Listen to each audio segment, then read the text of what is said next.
Intermazing testimony of Naomi Jane Remo for her heart problem. Siya ay anak ni Maricar Corporal Remo, ang PWD focal person of Barangay Hugan, Consolacion, Cebu. Ito ang post niya na nakaantig sa puso ko. Imagine niyo po kung gaano kahirap ang lakad ng lakad from one hospital to another para lang sa anak niyang may butas sa puso. I-share ko po sa inyo itong conversation namin. May butas daw ang puso ni Naomi kaya kailangan niyang magpatudoeko. Humihingal siya, namumutla at pumapayat siya. Dahil gusto kong matulungan siya kaya nasabi kong bigyan ko siya ng 1 bottle of Intra kung makaka-extra na ako.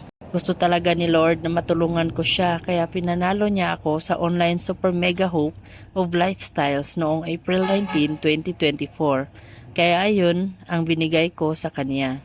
April 22, 2024, nakuha at napainom na si Naomi at hindi daw natuloy ang tudeeko niya.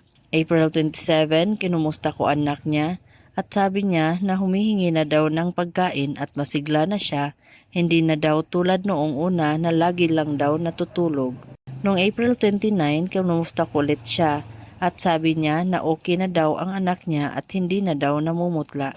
Noong May 2, sinabi niya na bumalik na ang sigla ng anak niya at lagi na daw nakikipaglaro. For just 10 days, bumuti ang pakiramdam ng anak niya. May 2 din nakita ko post na ito na nagluluto na anak niya.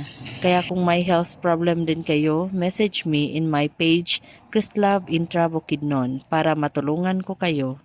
Please like my page, comment your reaction in this video, and share to your friends and family para matulungan din natin sila. Baka meron din silang health problem na tulad ni Naomi Jane Remo. Thank you for watching.